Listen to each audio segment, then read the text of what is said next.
Okay, I checked other games of yours, for example, against Salimova. So this is the position, right? And you're playing with the white pieces. It's also very important in chess, I don't know how much you experienced it or you paid attention on that, that whenever your opponent is making a move, you have new opportunities, because just by the last move which is made. So after this move, what has changed in the position? Bishop's open. Okay. Why did she play knight f6, you think? What was the idea that she moved away? I think it was to play a4, and then I can't take on d5.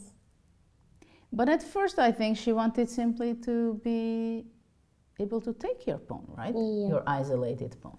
So that was the reason that, yes, probably she didn't want to allow to exchange, she wanted to win the game, so she did not want to allow to simplify the position. And then she thought she can go here. But here you had an opportunity. You played queen e5, Yeah. which generally speaking, I think it's a very healthy move, and it's a good move because it's nice to centralize your queen also and somehow to control more squares. But you had an opportunity here. Yes. Did you check that? I thought of rook takes e6. Very considering it during the game. And please make your move, rook e6, and tell me what was the reason you did not play and you preferred queen d4? I thought it was just an exchange of pawns. And Yes, but generally speaking, to exchange this pawn to this one is a great exchange for you, because the isolated pawn on d4 is usually a weak one. So this is not beneficial in your position to have that. So if you have an exchange of that, it benefits you. So if, let's say, takes, and you can move away, I don't know, maybe already I can go rook d1 immediately. Or even if you just go here, I think, I mean, your bishop becomes much more powerful without having the e6 pawn. But it means that you were checking rook takes e6, of course. And you did not want to do that. I thought I wanted to play queen e5 and then go rook c7. Mm-hmm. Or So you rook thought d6. it's more problematic for black. Yeah. And after the game, did you discover this, that rook e6 was a better option? Yeah. Yeah. And you understood that it can be a better way of playing. Because I was playing isolated pawn a lot against the Caro-Kann, which is your opening. I played the Panov. And, but when you play with the isolated pawn, it should be a very big activity for your pieces. And usually, obviously, I had my favorite piece on the board, my knight. And I was attacker, right, to have my knight on e5 possibly, to have a black square bishop, and I was more going to this direction, attacking the queen. I play g6, not knight f6. Ah, okay. So, Okay. that looks down. So isolated pawn generally is a very special type of position. So, and you know why? Because it's a weakness. Yeah. So if you don't have enough time to attack and be tactical, it means that if black has the time to push a4 and just to have the knight on d5, black is just better because it has better structure. So this having an isolated pawn is always very tricky. But you played pretty well, and I would be more happy if you would have taken it in this moment. So what happened is you went queen e5, and then black played a4. You went bishop d1. And now it interests me a lot that after a3, what you had in mind. First of all, what was your evaluation of the position? I thought maybe black was slightly better. You did not feel so comfortable with white? Yeah. Okay. And after a3, what do you had in mind? What do you have to do, react with your pawn on b2? I thought of b3, and then I thought of knight d5, and I thought knight c3 was a good square for the knight. But also, like, the knight, like, when b4 falls, the knight will also have to go back, so I didn't mind that so much. Mm-hmm. Did you consider taking on a3? So what did you thought about that? Rook takes and then rook takes. Yes. Bishop b3. and then knight d5. But after knight d5, can't you play rook d6? Then queen b7. Well, and takes everything. And Right then here. this is also hanging. Takes, queen takes. Queen takes. What about rook b1? Rook a4. Rook a4, rook b5, Rook d8. rook takes b4. What is the problem when we have this? Because you're lucky. I mean, it's not always so great to have the double pawns, but you don't have the back rank problem, right? So here it's a pawn up.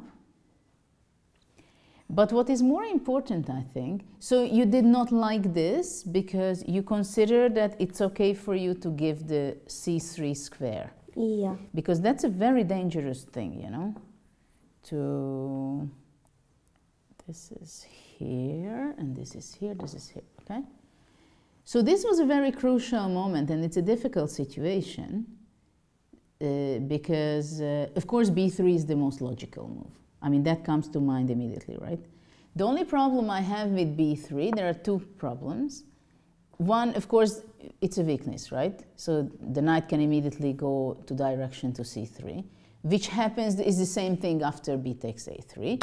Unless black takes back with the pawn, then it doesn't have the weakness on c3.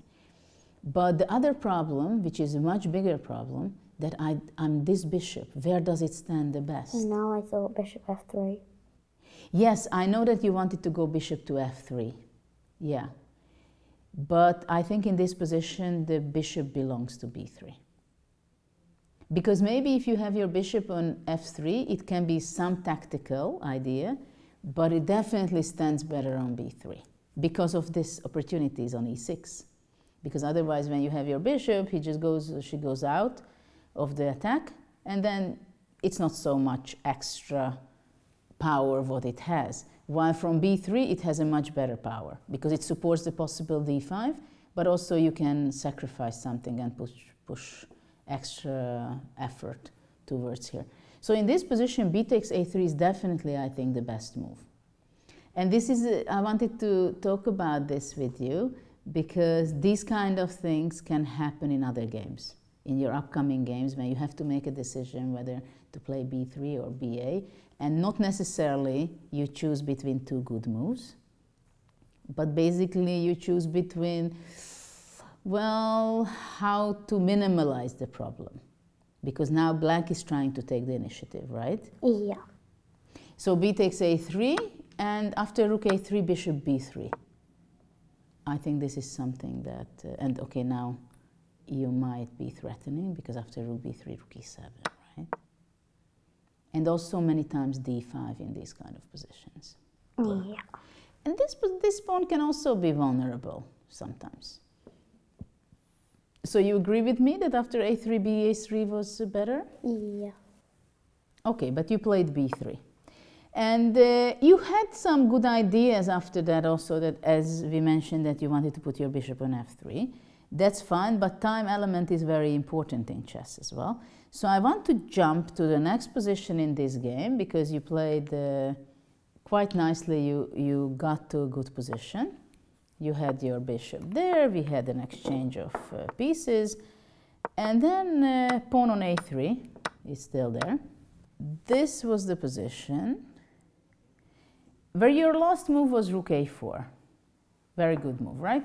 You definitely want to stop the possibility for black to queen there, and definitely want to stop the possibility of black to go behind the pawn. And now black played the mistake. Sorry, this knight is here. Because it went to grab that pawn, right? So after rook a4, what you had in mind? What was your plan? Rook c2. You had your plan already, rook c2. So it's like, you know, this is how in chess sometimes you play this, like the magicians. You do this, but you do something there. So this is what you're doing. You're acting like you want to grab that pawn, but actually that's not the real thing you want to grab, right? Because you want to have your other rook and grab the knight. And this is why your opponent made the mistake, because she thought that you just want to take the pawn with the tempo, And that's why she played, what did she play? She played g6.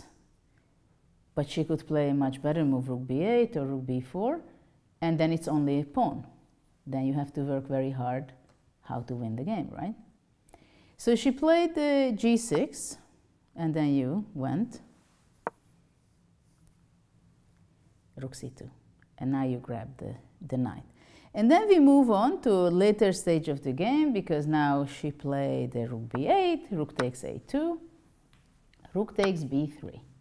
And now we reached another interesting moment. And my question is what you had in mind right now. You have a winning position, you have to win this game. How were the time situation? Because it's a blitz game, actually, what we are looking around. So what was the situation in the game? I think we had like under 2. I think I had around like 1 minute 30 and she had like 1 minute. Mm-hmm. So obviously what we are looking now, it's a blitz game, right? So in blitz game, it's about intuition. Do you like to play blitz? Which time control is your favorite? Blitz. Blitz. And why is blitz? I like playing the quicker time controls more than the slower ones. You have better performance, you feel? Yeah. Well, these days it's even more important than it was in my times. I know that I was playing tens and thousands and hundreds of thousands of games with my sisters mainly, and some other sparring partners. But, and it was useful to a certain degree. And now I think it's also important, but it's still better not to play all the time on blitz, because it improves your intuition and your feeling and your pattern recognition. But sometimes in blitz you can do things which you cannot do in classical game, but you know that already. So, but I think it doesn't matter that it's a blitz game. What matters is that it's a very interesting situation and moment. And so what did you have in mind here? You have a piece up that we see. I was going to take on a3 and then get my king in. And then just get more space and then win all their pawns. Okay. Did you have an idea how to exchange?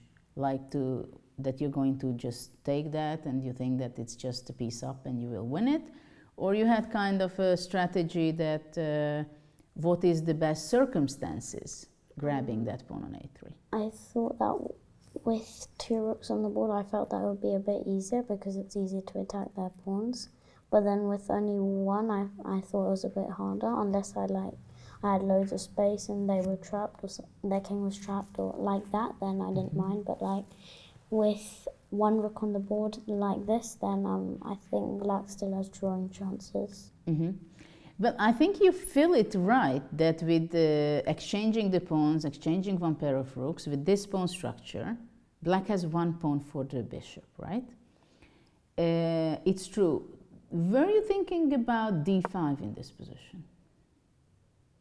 Did you look at it later on? Yeah, I did. And why do you think I'm asking this? Because it makes it a 3-3 because that's a weakness, so we can take it easier. Because if after you play d5, if let's say she takes it, then you take on a3, right? And do you think she would keep 1 pair, both of the rooks, or she would exchange? I think she would exchange. Yeah, but in this position, if we look at it,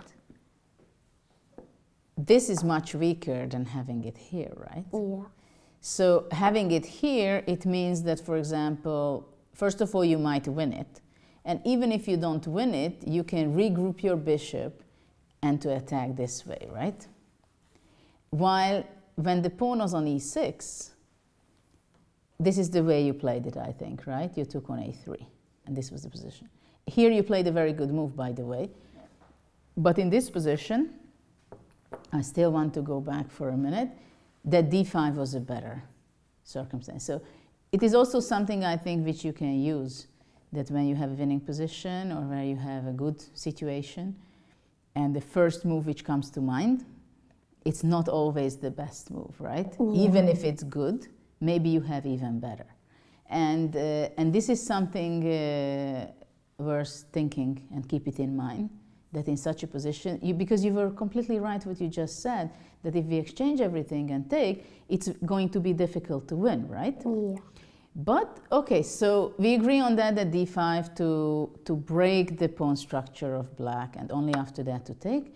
It would give an easier way of win for you.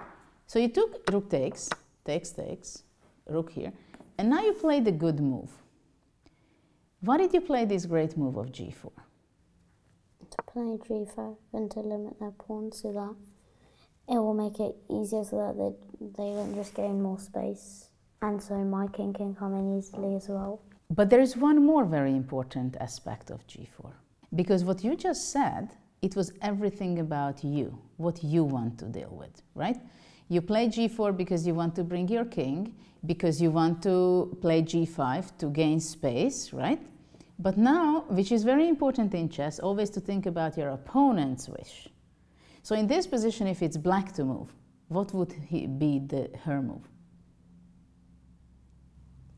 f5 or h5? h5. So this is, for example, there are many games where there's a huge difference who is on a move. So by having you play g4 in this position, it's definitely you made a great step in order to win the game. If it's black to move, exactly. She would be playing h5, stopping you from playing g4, gaining space, right? It's more important to play with this than this, because after f5, after rook a7 is a big problem, and it's also a weakness. Yeah. Okay, but this you know. But this is very important, that suddenly it would be a huge problem for black, very limited chance to save the game. So this is why this is very important in defense, to keep this here. So h5, and after h5, it's not so easy to win for you, I think. Yeah, unless I get the rooks off the board, which actually won't allow me to do. Well, it's not so easy to win, I think. It's not so easy because once you start getting your king out, of course I want to go to d2 and I would want to grab this, right? And this pawn structure is extremely good defensive structure. Because basically this is the weakest link of the pawns, right? But the only attack you can give to it... It's rook a7 and bishop e8. Exactly, but this is the only square which can attack that pawn. Which means it's very difficult because there are several ways for black to defend, right? I can keep my king here and then you don't have this. But with the teamwork of your king and bishop and rook, of course you're going to be trying to provoke black to make one pawn move or whatever. But it's very difficult. I think it's extremely difficult. So in this position, this is why I wanted to tell you that I loved your g4. And this is the reason. So always also think more with your opponent's head. Okay, because it's great that you have your plans, but most of the time your opponent wants to stop your plan, right? So you played very nicely, and then we reached this position where black made the pawn structure this way, and then you had already this kind of position, bishop on e2, and this was the position. And the opponent played rook e4. And from here on, you just played excellently. Because it's always a very big power if you can win your game the shortest way and straightforward. You're not wasting your time. So what you did, you went f6, so I cannot go here because of bishop d3. So she had to go here. You went rook d8, so you simplified the position. Takes, takes. And I think you just went king f3. So you just played here, and then you went, I think, king e4, bishop c4, king f5, and you won the game. So I like it very much that at the end already in this position, you just went straight forward for the victory.